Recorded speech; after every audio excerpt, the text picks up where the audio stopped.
नमस्कार, स्वागत है आपका न्यूज बुलेटिन में। मैं हूं आपके साथ सुहानी बहुगुना। बुलेटिन की शुरुआत से पहले एक नजर इस वक्त की हेडलाइंस पर।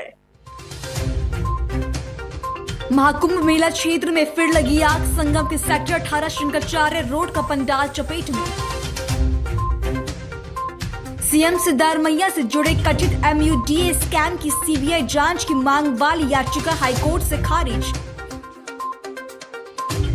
1984 सिख विरोधी दंगों से जुड़े सरस्वती विहार मामले में 12 फरवरी को आएगा कोर्ट का फैसला।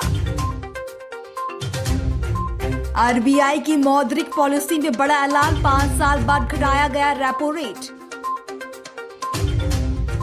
उत्तर प्रदेश में अगले 2 दिनों में बारिश की उम्मीद, IMD ने जारी किया अलर्ट। बुलेटिन की शुरुआत बड़ी खबर से करेंगे जो उत्तर प्रदेश के वाराणसी से सामने आ रही है, जहां सामूहिक हत्याकांड मामले में पुलिस ने बड़ा खुलासा किया है। सामूहिक हत्याकांड का पुलिस ने खुलासा किया है। लगभग 2.5 महीने बाद पुलिस ने इस मामले का खुलासा किया है। एक ही परिवार के 5 लोगों की हत्या हुई थी। माँ, पिता और दादा की हत्या का बदला लेने के लिए शख्स ने इस हत्याकांड को अंजाम दिया था। बदले की भावना से चाचा के पूरे परिवार को इस शख्स ने मौत के घाट उतार दिया था। पुलिस कमिश्नर मोहित अग्रवाल ने इस हत्याकांड का खुलासा किया है। पुलिस टीम को 1 लाख रुपए इनाम की भी घोषणा की गई है। वाराणसी के भेलूपुर थाना क्षेत्र के भदैनी और रोहिणिया का ये पूरा मामला है।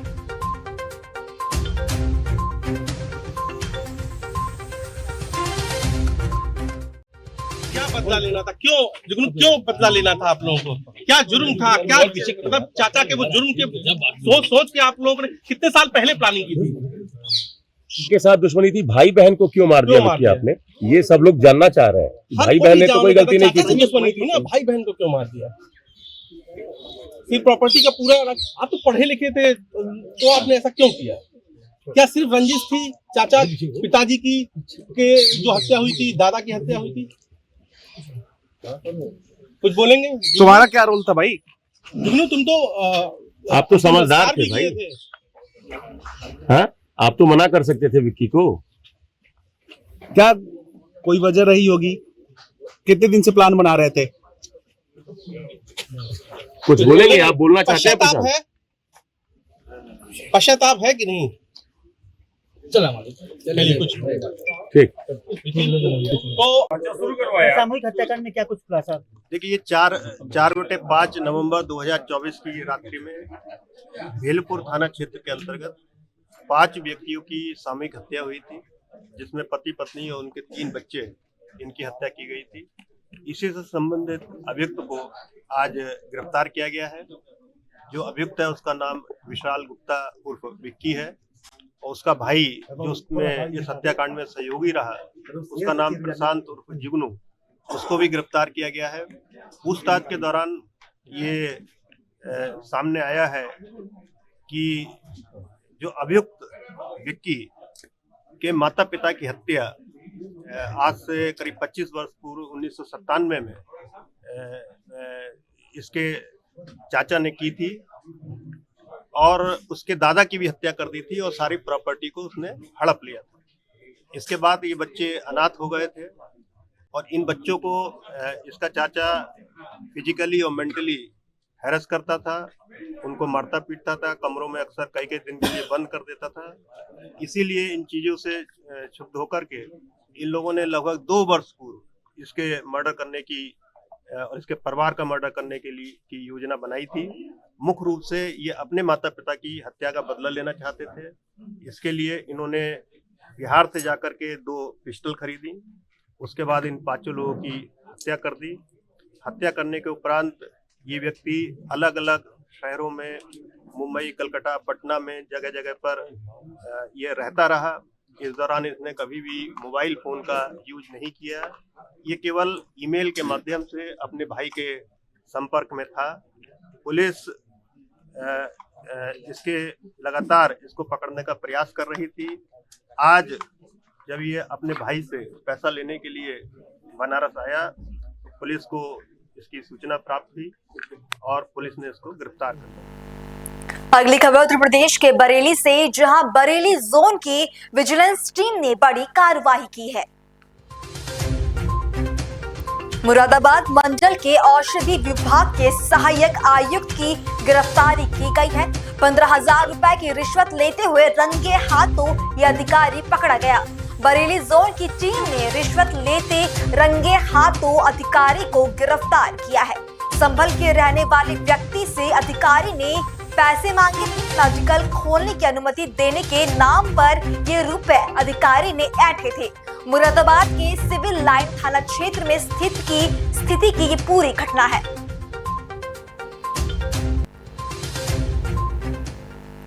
खबर उत्तर प्रदेश के गाजीपुर से, जहां पूर्वांचल एक्सप्रेसवे पर एक दर्दनाक हादसा हुआ। बता दें कि टायर बर्स्ट होने से एक स्कॉर्पियो डिवाइडर से टकराकर पलट गई। वहीं हादसे में गाड़ी में सवार 7 लोग घायल हो गए। घायलों को इलाज के लिए अस्पताल भेजा गया है।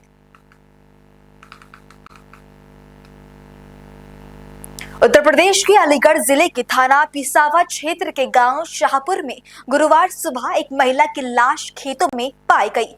महिला की पहचान अनीता के रूप में हुई है। ग्रामीणों ने जब ये लाश देखी तो उन्होंने पुलिस को सूचना दी। पुलिस और फॉरेंसिक टीम ने घटनास्थल पर पहुंचकर लाश को कब्जे में लिया और पंचायतनामा भरकर पोस्टमार्टम के लिए भेज दिया। पुलिस मामले की जांच कर रही है और सभी पहलुओं की छानबीन की जा रही है। ये थाना पिसावा जनपद अलीगढ़ से संबंधित प्रकरण है। थाना पिसावा के गांव शाहपुर के एक खेत में अनीता नाम की एक महिला, जिसकी करीब 35 वर्ष मृत अवस्था में उसका शव आज सुबह प्राप्त हुआ है। उक्त सूचना को थाना पिसावा की पुलिस द्वारा तत्काल अटेंड किया गया। उक्त सूचना से संबंधित सभी पहलुओं की जांच पुलिस द्वारा की जा रही है। शव को कब्जे में लेकर पंचायतनामा भर के अग्रिम आवश्यक वैधानिक कार्रवाई पुलिस द्वारा की जा रही है। और वहीं उत्तराखंड में हो रहे 38वें राष्ट्रीय खेलों से जुड़ी बड़ी अपडेट आपको दे दें।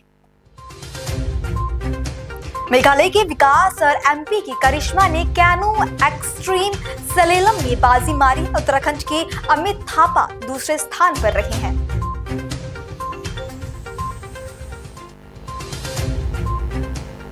खटीमा नगरपालिका परिषद बोर्ड के नवनिर्वाचित अध्यक्ष रमेश चंद्र जोशी एवं सभी 20 वार्डों के सभासदों को उप जिलाधिकारी रविंद्र सिंह बिष्ट ने पद एवं गोपनीयता की शपथ ग्रहण करवाई। इस अवसर पर नवनिर्वाचित पालिका अध्यक्ष रमेश चंद्र जोशी ने सभी को संबोधित करते हुए क्या कुछ कहा, आपको सुनवाते हैं। क्योंकि जैसा कि माननीय एसडीएम साहब ने भी कहा कि मैं बोलने में कम विश्वास करता हूँ और करने में ज़्यादा विश्वास रखता हूँ, तो मैं आपको विश्वास दिलाता हूँ इस खटीमा की 1 साल के अंदर आप दशा और दिशा दोनों बदली हुई देखेंगे और खटीमा एक साफ, सुंदर और स्वच्छ शहर के रूप में कहलाएगा। और हमारी प्राथमिकता पहले ही साल ये रहेगी कि हम जो उत्तराखंड की टॉप 5 नगर पालिका हैं उनमें से एक नगर पालिका खटीमा हो, इसका प्रयास करेंगे माननीय मुख्यमंत्री जी के माध्यम से, क्योंकि माननीय मुख्यमंत्री जी का एक गृह क्षेत्र है और हम चाहेंगे कि माननीय मुख्यमंत्री जी इस खटीमा को इतनी सौगात दें कि जितना हम कर सकते हैं उससे 100 गुना अधिक, क्योंकि माननीय मुख्यमंत्री जी खुद चाहते हैं इस खटीमा का विकास और लगातार वो इसके लिए प्रयासरत रहते हैं। तो माननीय मुख्यमंत्री जी के माध्यम से हम इस खटीमा में विकास की जो गंगा बहाने की सोच रहे हैं, उसमें आपको भी ये बता देते हैं कि हमारे जो दोनों नाले हैं, खगरा और ऐठा नाला, वो प्राथमिकताओं में रहेंगे। उनका सफाई करना और उनका सौंदर्यीकरण करना ये हमारी प्राथमिकताओं में से है। एक हमारे जो बच्चे हैं उनके लिए हाईटेक पुस्तकालय का निर्माण करना और अनेक ऐसी हमारी योजनाएं हैं जिन पर हम लोग काम कर रहे हैं और करते रहेंगे। बाकी जो छोटी छोटी योजनाएं हैं उनके बारे में तो आप भी जानते हैं कि हमने वो करनी है, वो सब हो भी जाएंगी नगर पालिका के माध्यम से। लेकिन जैसे हमने माननीय मुख्यमंत्री जी से चर्चा करी है कि एक बड़े पार्क की आवश्यकता है, तो माननीय मुख्यमंत्री जी ने उसमें भी हमारे लिए हामी भरी है कि नगर पालिका खटीमा के एक जो बुजुर्ग लोग हैं, जो युवा हैं, उन सब के लिए एक अच्छे पार्क की भी व्यवस्था करी जाएगी। और हमने माननीय मुख्यमंत्री जी से कहा है कि एक ट्रैक की आवश्यकता भी है। मैंने काफ़ी जब चुनाव में घूम रहा था तो बच्चे लोगों ने हमसे कई बार डिमांड करी है कि हमारे यहाँ एक बढ़िया ट्रैक होना चाहिए जिसमें वो लोग दौड़ लगा सकें और अपनी प्रतियोगी परीक्षाओं में वो लोग जा सकें और उसमें आगे निकल सकें।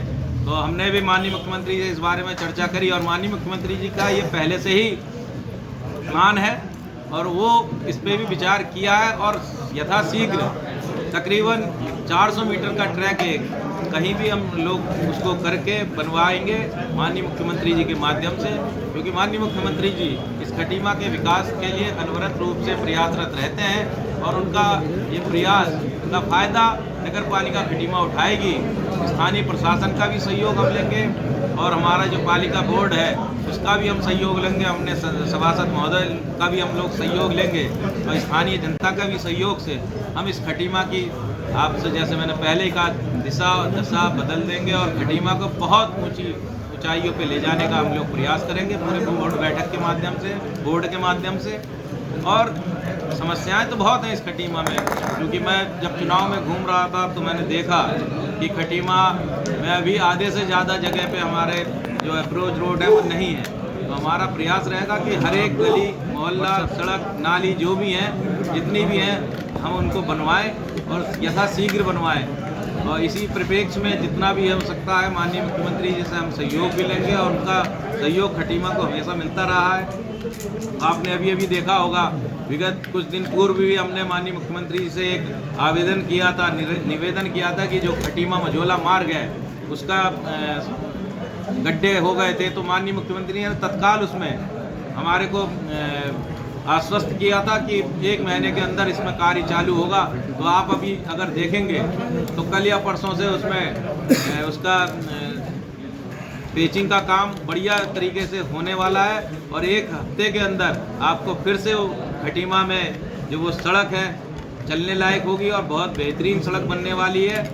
और ऐसी कई और काम भी जो माननीय मुख्यमंत्री जी के माध्यम से होने हैं, जैसे कि हमने सोचा है कि इस खटीमा चौराहे से लेके बहनिया टोल प्लाजा तक इस खटीमा की जो वो सड़क है उसका भी चौड़ीकरण हो, डिवाइडर लगे बीच में और सुंदर सा इसका लुक आए। खबरों का सिलसिला आगे भी जारी है, फिलहाल रुकेंगे एक छोटे से ब्रेक के लिए।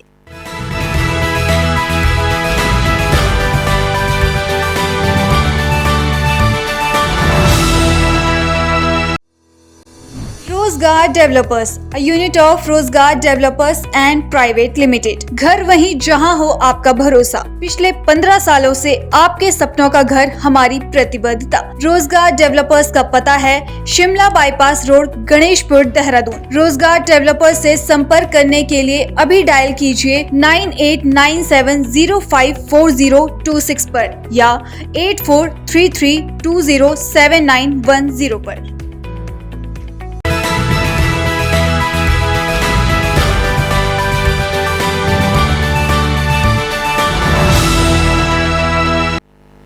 ब्रेक के बाद आप सभी का फिर से स्वागत है।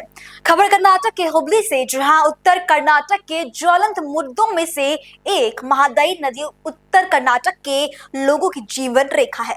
इस संबंध में केंद्रीय मंत्री प्रहलाद जोशी ने अपना विरोध तेज करते हुए मांग की है कि सरकार हस्तक्षेप करे और इस क्षेत्र के लोगों की समस्याओं पर ध्यान दे। प्रहलाद जोशी ने 1 मार्च से अपने कार्यालय के सामने अनिश्चितकालीन धरना देने का निर्णय लिया है। ಈಗಾಗಲೇ ಮಹದಾಯಿ ಯೋಜನೆ ಜಾರಿ ಆಗಲೆಂದು 10 ವರ್ಷ ಹೋರಾಟ ಮಾಡಿದರು, ಇನ್ನೂವರೆಗೂ ಕೂಡ ನಾವು ಪರಿಹಾರ ಕಂಡುಕೊಳ್ಳುವಲ್ಲಿ ವಿಫಲರಾಗಿದ್ದೇವೆ. ಕಾರಣ ಇಷ್ಟ, ರಾಜ್ಯದ ಮೇಲೆ ಕೇಂದ್ರ, ಕೇಂದ್ರದ ಮೇಲೆ ರಾಜ್ಯ, ಯಾರಿಗೂ ಕೂಡ ಈ ಯೋಜನೆ ಏನು ಯಶಸ್ವಿ ಆಗಬೇಕು, ಈ ಯೋಜನೆಯಿಂದ ಜನರು ನೀರು ಕುಡಿಬೇಕು ಅನ್ನುವಂಥದ್ದು ಇವತ್ತು ಇಲ್ಲ. ಆದ ಕಾರಣದಿಂದ ಈಗಾಗಲೇ ರಾಜ್ಯ ಸರ್ಕಾರಕ್ಕೆ ಕೆಲವು ವರ್ಷಗಳಿಂದ ಹೋರಾಟ ಮಾಡ್ತಾ ಬಂದಿದ್ದೇವೆ ಮತ್ತು ವನ್ಯಜೀವಿಗಳ ಪರವಾನಗಿ, ಪರಿಸರ ಪರವಾನಗಿ, ಈ ಎರಡೂ ಪರವಾನಗಿ ಭಾಳ ಅವಶ್ಯಕತೆ ಇದ್ದು ಈ ಎರಡೂ ಪರವಾನಗಿಯನ್ನು ಕೇಂದ್ರ ಸರ್ಕಾರದ ಸಂಬಂಧಪಟ್ಟ ಇಲಾಖೆ ಅನುಮತಿ ಕೊಡಬೇಕಾಗತ್ತೆ. ಆದರೆ ವಿಳಂಬವಾಗಿದ್ದಕ್ಕಾಗಿ ನಮಗೆ ಭಾಳ ಬೇಸರ ಉಂಟಾಗಿದೆ. ಆದ ಕಾರಣದಿಂದ ಈ ಭಾಗದ ಸಂಸದರು ಭಾಳ ಆದ್ಯತೆ ಕೊಡಬೇಕಾಗ್ತದೆ. ಕಾರಣ ಇಷ್ಟ, ಹುಬ್ಬಳ್ಳಿ ಧಾರವಾಡ ಅವಳಿ ನಗರದ ಜನರಿಗೆ ಭಾಳ ಮುಖ್ಯವಾದಂಥ ಯೋಜನೆ ಇದು. ಇದನ್ನು ಸನ್ಮಾನ್ಯ ಪ್ರಹ್ಲಾದ್ ಜೋಶಿ ಅವರು ಗಮನಕ್ಕೆ ತಗೊಳ್ಬೇಕು. ಇದರಲ್ಲಿ ಯಾವುದೇ ರೀತಿಯಿಂದ ಪ್ರಾಮಾಣಿಕವಾಗಿ ರಾಜಕಾರಣ ಮಾಡಬಾರದು. ತಕ್ಷಣವೇ ಕೇಂದ್ರದ ವನ್ಯಜೀವಿಗಳ ಪರವಾನಗಿ ಮತ್ತು ಪರಿಸರ ಪರವಾನಗಿಯನ್ನು ನೀಡಿ ಕಾಮಗಾರಿ ಮಾಡಲಿಕ್ಕೆ ರಾಜ್ಯ ಸರ್ಕಾರಕ್ಕೆ ಅನುಕೂಲ ಮಾಡಿಕೊಡಬೇಕು ಅನ್ನುವಂಥ ಮನವಿಯನ್ನು ನಾನು ಮಾಡ್ತಾ ಇದ್ದೇನೆ. ಆಕಸ್ಮಿಕವಾಗಿ ಅವರೇನಾದರೂ ವಿಳಂಬ ಮಾಡಿದರೆ ಈ ತಿಂಗಳ ಒಳಗಾಗಿ ಮಾಡಬೇಕಂತ ನಮ್ಮ ಒಂದು ಮನವಿಯ ಉದ್ದೇಶ ಇದೆ.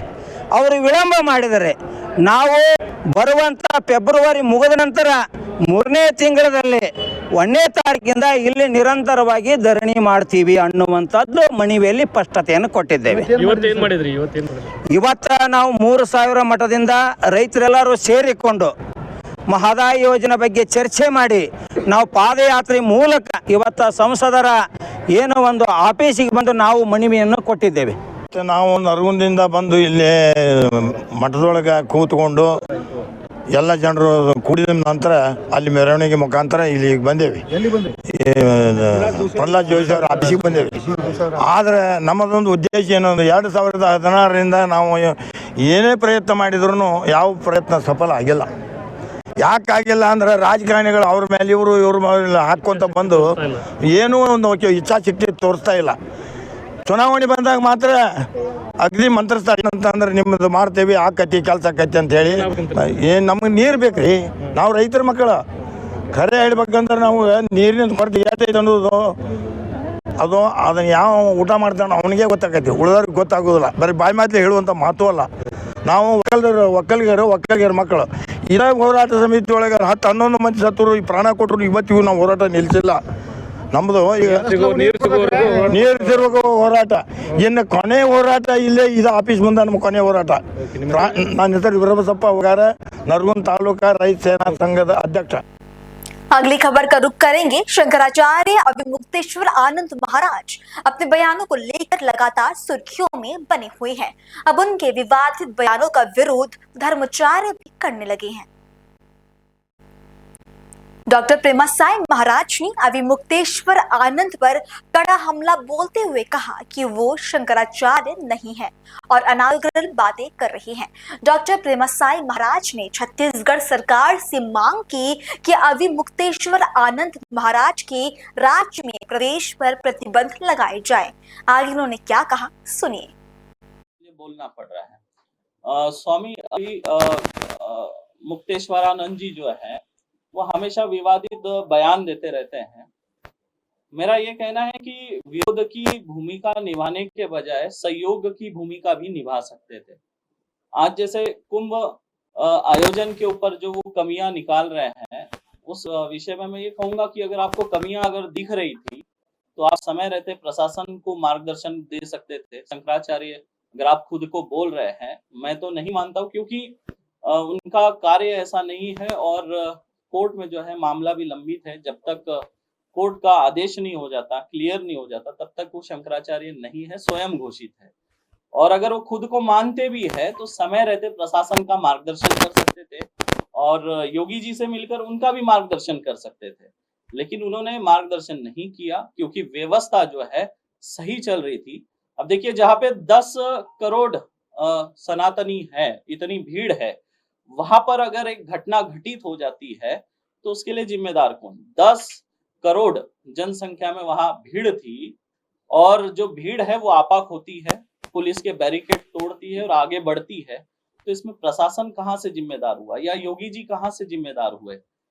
गलती तो इसमें भीड़ की थी जो मतलब नियमों का उल्लंघन करके बैरिकेड तोड़कर आगे बढ़ती है और एक दुर्घटना घटित होती है वहां पर। तो उसको जो है दुर्घटना के नजर से देखना चाहिए, ना कि उसको एक राजनीतिक टच देना चाहिए। क्योंकि दुर्घटना घटित हुई है और जो लोगों की मृत्यु हुई है उसके लिए मैं अंदर से बहुत दुखी हूं और हर एक सनातनी दुखी है, क्योंकि कोई नहीं चाहता था कि कुंभ में ऐसी कोई घटना हो। तो हर कोई यही चाहता था कि ये जो कुंभ है इसका आयोजन अच्छे से हो जाए और बहुत अच्छी व्यवस्था है और सारे साधु संत जो है इस कुंभ की प्रशंसा भी कर रहे हैं समय रहते। और हम जो है राज्य सरकार से मांग कर रहे हैं कि अविमुक्तेश्वरानंद जी का जो है छत्तीसगढ़ में राज्य में आना प्रवेश निषेध कर दे, क्योंकि इससे जो है युवा जो है वो भी भ्रमित हो रहे। जो एक युवक सनातन धर्म की तरफ आगे बढ़ना चाहता है, सनातन धर्म को जानना चाहता है, और यहाँ पर इनके इस तरह के विवादित जो बयान है इससे सनातन धर्म को हानि हो रही है। जिस तरह से एक टेबल है, टेबल के 4 स्तंभ है, ठीक उसी तरह हमारे सनातन धर्म के 4 स्तंभ मतलब 4 शंकराचार्य जी है, और उसमें से अगर एक स्तंभ जो है वो कहीं ना कहीं कमजोर या डगमगाता हुआ दिख रहा है, जिसके चलते सनातन धर्म की हानि हो रही है। जिस तरह टेबल एक पहिया अगर इसका टूट जाएगा 4 पहियों में से, तो टेबल स्टेबल नहीं रह सकता, वैसे सनातन धर्म भी स्टेबल नहीं रह सकता।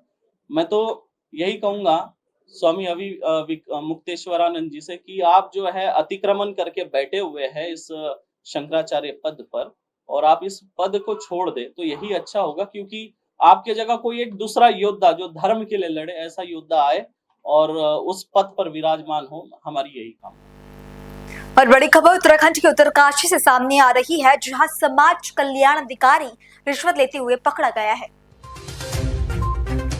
समाज कल्याण अधिकारी रिश्वत लेते हुए गिरफ्तार हुआ है। सरकारी योजना का लाभ दिलवाने के लिए ये रिश्वत ली गई थी। सतर्कता विभाग की टीम ने कार्रवाई की है। आरोपी के निवास पर भी तलाशी ली गई है। ट्रैप टीम को इनाम देने की घोषणा की गई है।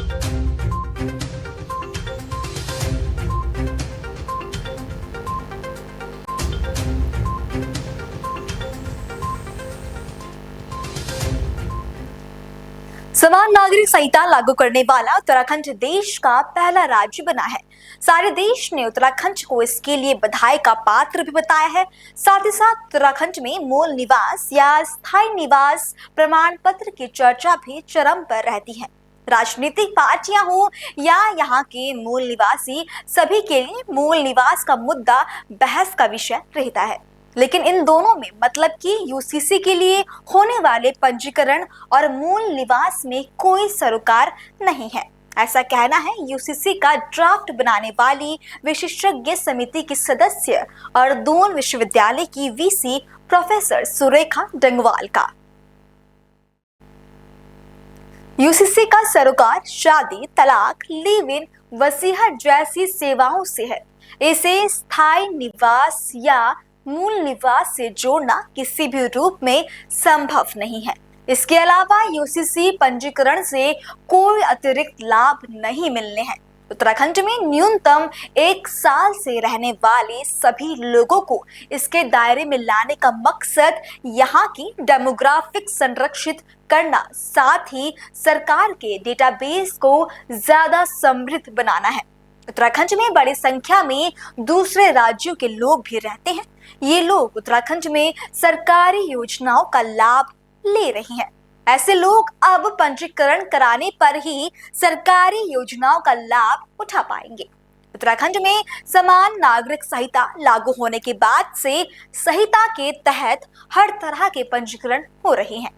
प्रोफेसर सुरेखा डंगवाल ने यह भी स्पष्ट किया है कि यूसीसी के तहत लिव इन पंजीकरण के लिए दिए गए दस्तावेजों की जांच सिर्फ रजिस्ट्रार के स्तर पर ही की जाएगी।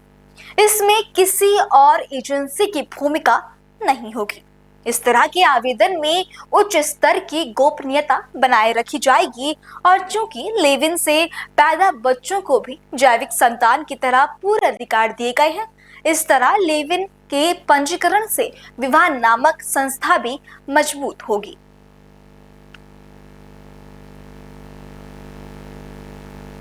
और इस खबर के साथ ये बुलेटिन यही समाप्त होता है। देश और दुनिया की बाकी बड़ी खबरों के लिए बने रहें पल्स 24 न्यूज के साथ। नमस्कार।